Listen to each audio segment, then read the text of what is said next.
Hey everyone, today we're going to be talking about the composting of your home scraps and how to make your own compost. So what I have behind me is my version of home composting, and what you're going to be using here is just some real simple egg crates, and I put some landscaping paper inside these crates. Or it's landscaping material, and that kind of holds in everything. So we'll show you a closer version of that and what I do with the 3 different crates and how I start all of that in my kitchen. So use your kitchen scraps to make some great compost. So the basic version of making your own compost at home is pretty simple. You can start by purchasing something like this. They have them in all kinds of different colors, all kinds of different shapes and sizes. All it is just a ceramic container that you just put your regular kitchen scraps in there.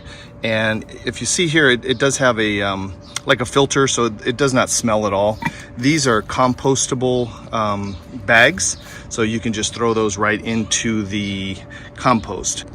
So once my container in the kitchen is full, I'll put it in one of 3 containers that I have made that I keep outside. So the 3 versions, or the 3 containers, have various stages of the compost.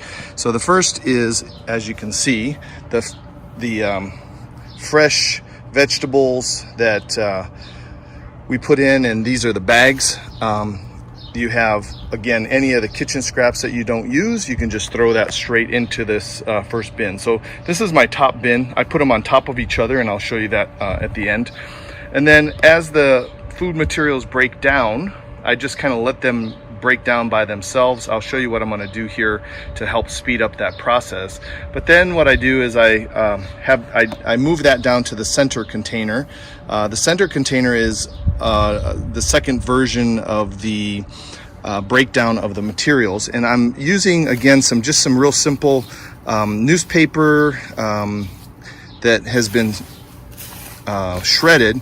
But again, you can see down here how this material now is a little bit more broken up, but you can also tell we still have a little bit of the bag in there, and so this material still needs to break down a little bit longer, and I'm going to go ahead and chop that up, and I'll show you that. And then after several weeks, several months, it breaks down to this material here. So this is your good compost.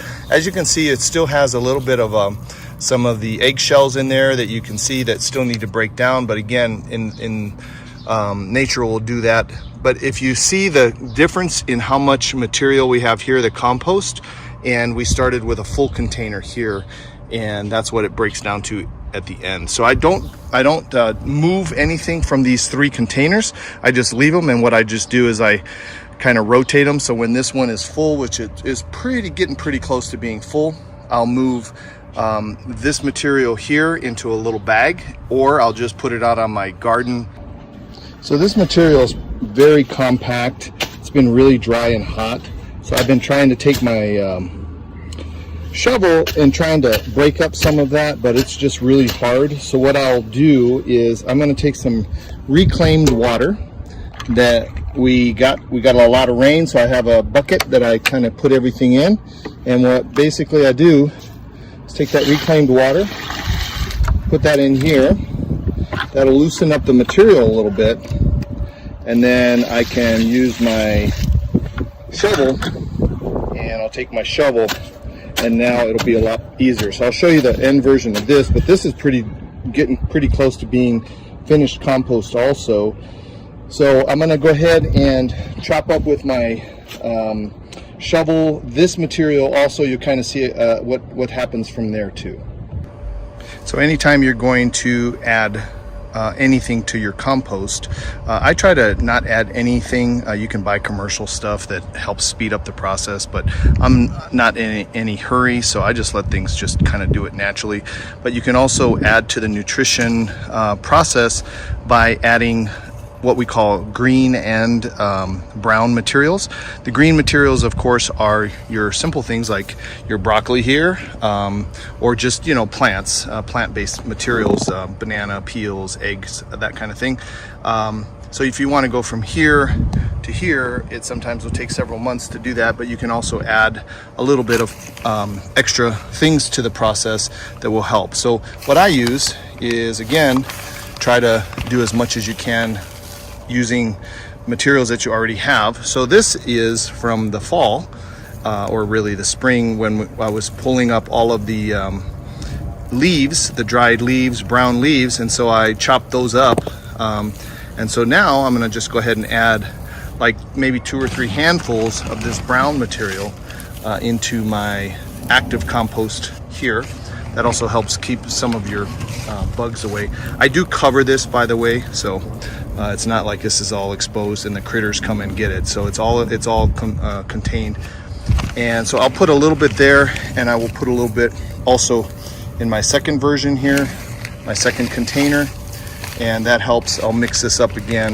This helps to speed up the process, add a little bit better nutrients to the mix of things. And so once I'm done with that, in a couple of months, it'll go into this. So here's another quick tip that you can do, and you can again try to repurpose things and use as much as you can, put back into the earth. These K-cups, or these the Keurig things that you put in for the coffee, what you're basically going to do on that is take out your coffee grind. So whether that is the ground, you can put it directly on the ground, or your grass, or again, I'm putting mine in my composter, and you just pour that into there, and now you have a nice source of organic nitrogen that's going to be put back into the ground, into your garden. So there are my 3 containers stacked. I just wanted to do this one sideways so you can see. So I keep the good compost on the bottom, the medium compost on the center, and then this is the other compost. So there's the 3 compost bins, homemade, and you can see the landscaping material here. But this is the version that I use, and then I set that in the corner of my yard. I'll cover this with something. This is what I use. We don't have any critters here in El Paso that will really mess around with this, so I don't really have anything to put on top. But basically, you do want to cover this, and then just let it go. So composting 101, starting with your kitchen scraps and putting it in there in your compost homemade bin, and ending with some beautiful compost. So you're going to end up with some great compost that looks just like this, and you're going to take that, put that in your garden, and your flowers and plants will love you. So that's Composting 101. If you have any questions, put some comments in the comment below, and I'll be happy to answer whatever questions or comments that you have. Take care. God bless.